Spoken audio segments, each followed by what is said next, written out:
반갑습니다. 제가 최근에 많은 프로필을 바꿨어요. 21대 국회의원 윤미향입니다라는 것을 어떻게 바꿨냐면은 김복동의 희망을 실천하는 거리의 운동가 윤미향입니다. 30여 년간 어떻게 희망만 있었겠습니까?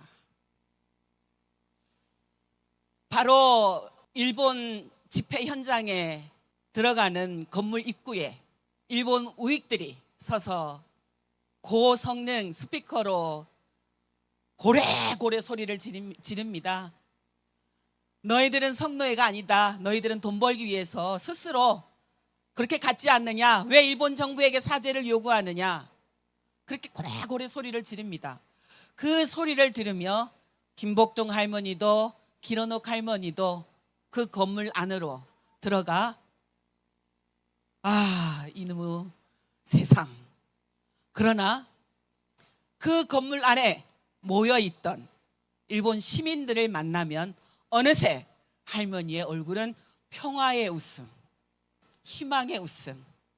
야, 역시 사람이 희망이구나. 역시 사람이 평화구나 하는 것을 김복동 할머니의 그 짧은 상황 속에서 보여주시는 모습으로 우리는 배울 수 있었습니다.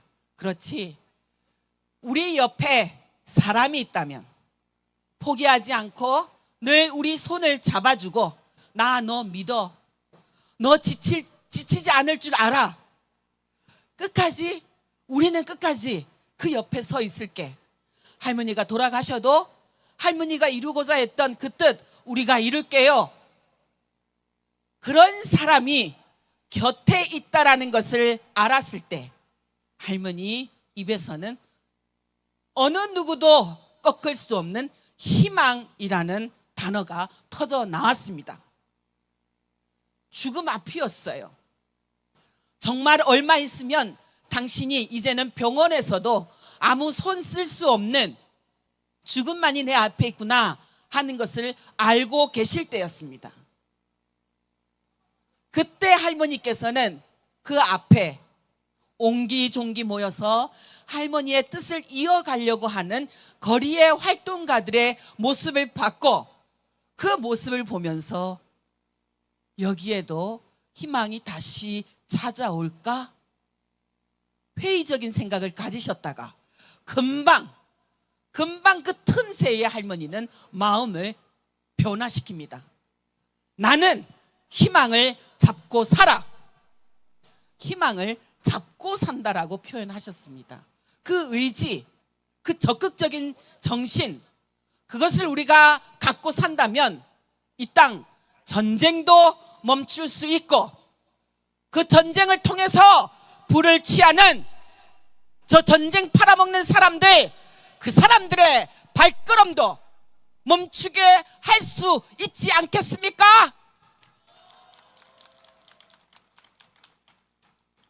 우리는 똑똑히 보아왔습니다. 그들이 말하는 인권, 그들이 말하는 안보, 그 속에는 약자들에 대한 인권과 약자들에 대한 평화, 안중에도 없다라는 것을 우리는 그동안의 역사 속에서 배워왔습니다. 동맹이라는 말 속에 피해자들의 인권은 걸리적거린다고 길가에 돌멩이처럼 취급하며 발로 툭툭 차버려도 되는 것처럼 그렇게 여기는 정치가들, 대통령들을 보아왔습니다. 외교부 장관들을 보아왔습니다. 이 땅의 역사는 그들이 만드는 것이 아니구나. 이 땅의 역사는 누가 만들어갑니까? 우리가. 그쵸? 따라해 보겠습니다. 역사는 우리가 만든다. 피해자가 평화이듯이 평화는 그 피해자들과 함께 손잡고 가는 우리들이 곧 평화라는 생각을 이곳 평화로에서 더 강하게 하게 됩니다. 그러나 우리 보십시오. 지난 4년 동안, 아니 2015 한일 합의 이후에 이곳 평화로가 어떻게 되었습니까? 여러분 머릿속에 딱 그려지고 있죠. 천차 수요시 때 이곳을 가득 메워서 발 디딜 틈이 없었던 그 노란 나비떼들 1300차, 1400차가 마침 8월 14일이었어요. 그때 저 위에서 찍은 사진을 봐도 사람으로 가득가득 이곳 평화로가 정말로 평화였습니다. 그런데 우리 앞에 보여지고 있는 것은 혐오와 피해자에 대한 공격, 2차, 3차 가해를 가해도 어느 누구도 그것에 대해서 당신 틀렸어, 당신 잘못하고 있어, 그것은 범죄야, 그것은 법으로 다스려야 돼 라고 하는 정부도 정치가도 없습니다. 그저 일상처럼 우리 옆에 두고 살아가도 되는 것이냐, 그 일상 속에서 피해를 보는 것은 바로 우리 피해자들인 것은 의식하지 못하고 그렇게 살아가고 있습니다. 멈춰야겠죠?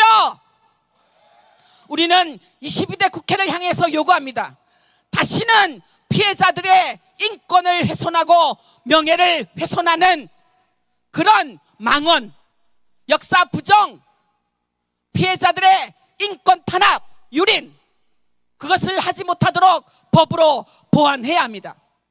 또한 피해자들이 걱정했던, 또다시 이 땅에 전쟁이 나면 우리와 같은 피해자가 생길 거예요. 그러니 전쟁을 막아야 합니다. 그 절절한 호소 여러분 기억하시죠? 그 전쟁 윤석열이 막아줍니까? 아니죠.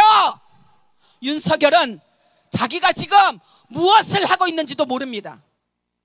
자기의 행위가 우리의 국민의 생명과 안전에 얼마나 위험한 일을 만들어내고 있는지 그는 몰라요.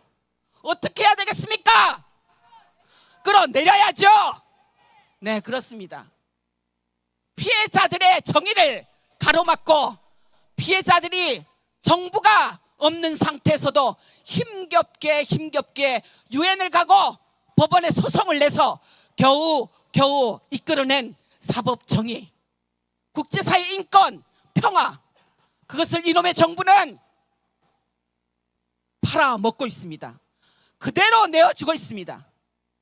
강제동원 피해자들이 법원에 소송을 해서 배상 판결을 받아냈어요. 하지만 가해자는 가만히 있는데 이놈의 정부는 나서서 우리가 대신 해주겠다. 그리고 한일 관계 개선을 이뤄냈다. 스스로 칭찬합니다. 가만둬서 되겠습니까? 더 이상 우리를 망가뜨리게 할 수는 없다고 생각합니다.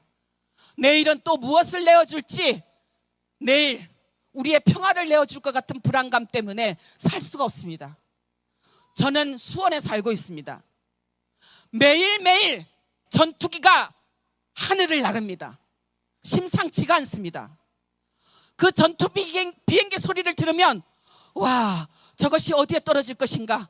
바로 우리의 심장에, 우리 미래 세대들의 사회에, 미래에 저 전투기가 떨어질 수도 있겠구나, 그런 생각을 하게 됩니다. 김복동 할머니께서 말씀하셨던 남북이 한 발짝씩만 물러서서 통일을 해야지, 그래야 이 땅에 전쟁의 기운이 없어지지, 저 분단이 무너져야 우리와 같은 피해자가 생기지 않지. 여러분, 다시 우리는 김복동 할머니가 말씀하셨던 것처럼 이 땅의 평화를 위해서도 저 분단 해체시키고 우리 민족의 통일을 만들어 가야 하지 않겠습니까?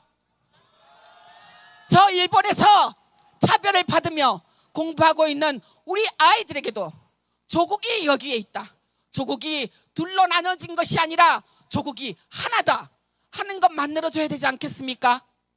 그렇죠.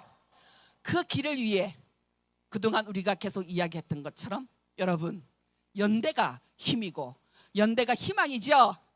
그렇죠? 함께 외쳐보겠습니다. 연대가 희망이다. 연대가 희망이다. 연대가 희망이다. 끝까지 싸웁시다 여러분. 고맙습니다.